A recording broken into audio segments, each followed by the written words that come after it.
নমস্কাৰ দাদা বাইদেউসকল, মই আপোনালোকলৈ এটা ভিডিঅ' লৈ আগবাঢ়িছোঁ। সেই ভিডিঅ'টো হ'ল ডায়েবেটিছ বেমাৰৰ ওপৰত বনাইছোঁ। মানে মই ডক্তৰ এজনৰ পৰা পৰামৰ্শ লৈ আপোনালোকক ভিডিঅ' আকাৰে বুজাই দিবলৈ চেষ্টা কৰিবলৈ ওলাইছোঁ আজি। আপোনালোকে ভিডিঅ'টো শেষলৈ চাই থাকিব, একদম ফাৰ্ষ্টৰ পৰা লাষ্টলৈ চাই থাকিব। ভিডিঅ'টো কোনো ধৰণৰ আপোনালোকে স্কিপ নকৰিব। মই ভিডিঅ'টো আৰম্ভ কৰিছোঁ। আজিকালি যিটো ৰোগ ধাৰণ কৰিছে, সেই ৰোগটো কম বয়সীয়া লোকৰো হোৱা দেখা যায়। সেই ৰোগ ডায়েবেটিছ। এনেকুৱা কিছুমান ঘৰুৱা উপায় আছে, আমি সেই ঘৰুৱা উপায়েৰে ডায়েবেটিছ ভাল কৰিব পাৰোঁ। সেই বেমাৰে আমাৰ দেহত এটেক নকৰাকৈ ৰাখিব পাৰোঁ। আজি এইটো ভিডিঅ'ত 4বিধ বস্তুৰ বিষয়ে ক'ম।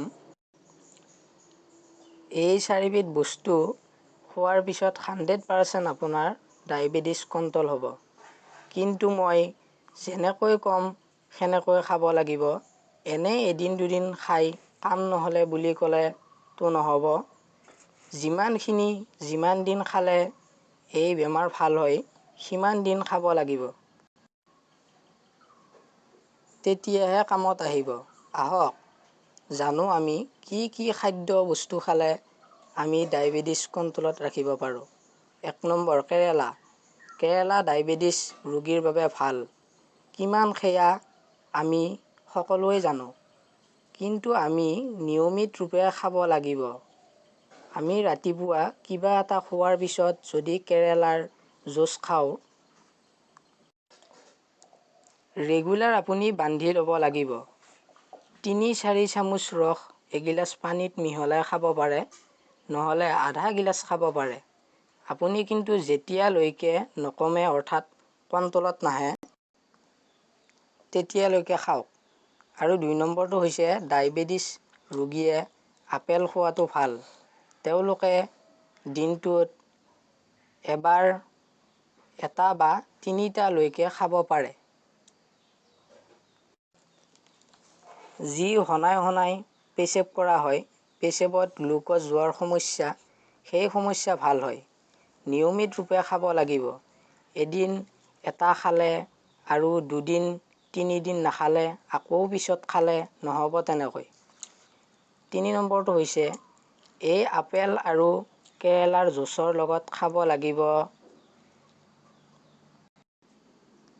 Apple cider vinegar.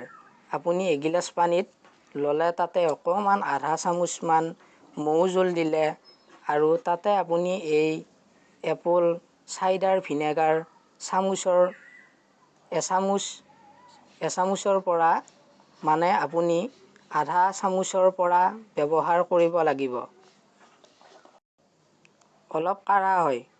আধা চামুচৰ পৰা এচামুচ নোহোৱালৈ খাই থাকিব লাগিব। খাই থাকিলে আপুনি এচামুচলৈকে খাব পাৰিব। সেই এগিলাচ পানীত মৌ জোল আধা চামুচ আৰু এচামুচ এপল চাইডাৰ ভিনেগাৰ মিহলাই ল'ব। এই পানী গিলাচ আপুনি ভাত খোৱাৰ আধা ঘণ্টাৰ আগত খাব। তেতিয়া আপোনাৰ শৰীৰৰ চুগাৰৰ পৰিমাণটো একদমেই কণ্ট্ৰলত থাকিব। আপুনি ৰেগুলাৰ 1 সপ্তাহ খাই চাওকচোন, আপুনি প্ৰমাণ পাব। এই 3টা বস্তু ইতিমধ্যে ক'লোঁ, আৰু কোন টাইমত খাব লাগে সেইটো ক'লোঁ। আপেলটো আপুনি যিকোনো টাইমত খাব পাৰে। এইটো টাইমত খাব লাগিব বুলি কথা নাই, কিন্তু কেৰেলা আপুনি ৰাতিপুৱা খাব লাগিব। আৰু ভিনেগাৰটো ভাত খোৱাৰ এঘণ্টাৰ আগত খাব লাগিব। 4 নম্বৰতে গুৰুত্বপূৰ্ণ, ক'লা জামু ডায়েবেটিছৰ কাৰণে কিমান ভাল আমি সকলোৱে জানো। ই 1 নম্বৰ ঔষধ। আপুনি জামুক খালে জামুকৰ গুটি, জামুকৰ ছাল, এই 3টা বস্তু ডায়েবেটিছৰ কাৰণে খুব ভাল। গুটিখিনি পেলাই নিদিব। সেই গুটিখিনি শুকুৱাই লওক। যেতিয়া ভালকৈ শুকুৱাব, মিক্সিত মাৰিব, অথবা মিক্সি নহ'লে আমাৰ ঘৰে ঘৰে ঢেঁকী থাকে, ঢেঁকীত খুন্দি পাউডাৰ বনাই আপুনি এটা বৈয়ামত ভৰাই থওক। বছৰ জুৰি ব্যৱহাৰ কৰিব পাৰিব আপুনি।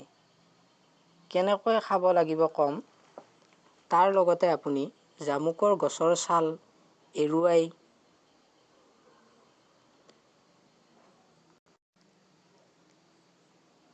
আনিব, জুখি ল'ব, 30 গ্ৰাম ছাল জুখি ল'ব।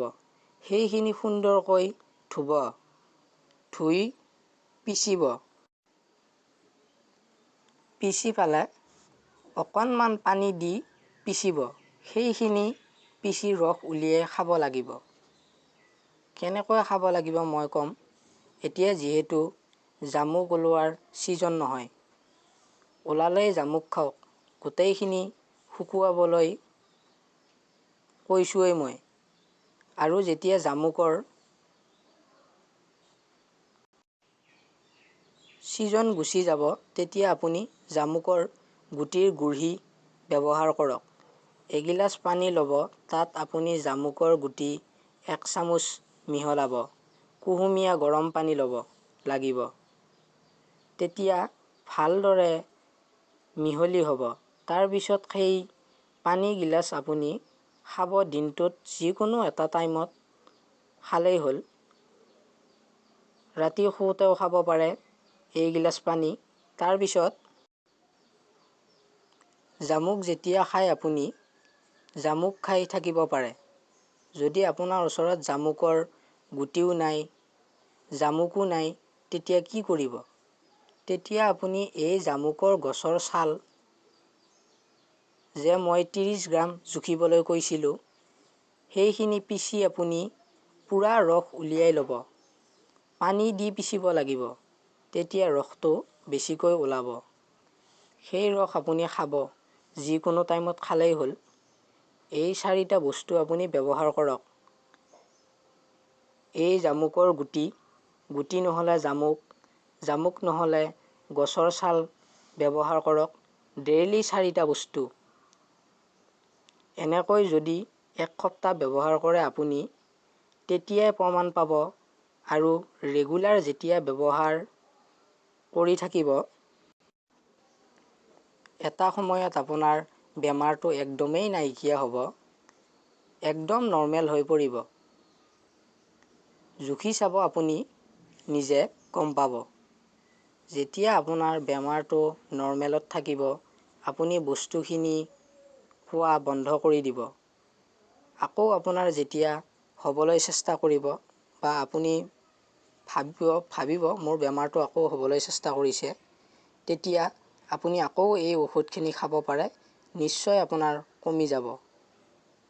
এইখিনিয়ে আছিল আজিৰ ভিডিঅ'টো। আপোনালোকে যদি মোৰ ভিডিঅ'টো চাই ভাল পালে, লাইক এটা কৰি দিব, আৰু লগতে কিবা জানিবলৈ থাকিলে কমেণ্ট কৰিব। নতুনকৈ যদি মোৰ চেনেলটোত আপোনালোক আহিছে, চেনেলটো ছাবস্ক্ৰাইব কৰিবলৈ নাপাহৰিব। আৰু বন্ধু বান্ধৱীলৈ মোৰ এই সৰু ভিডিঅ'টো আপোনালোকে যেন শ্বেয়াৰ কৰে। ধন্যবাদ।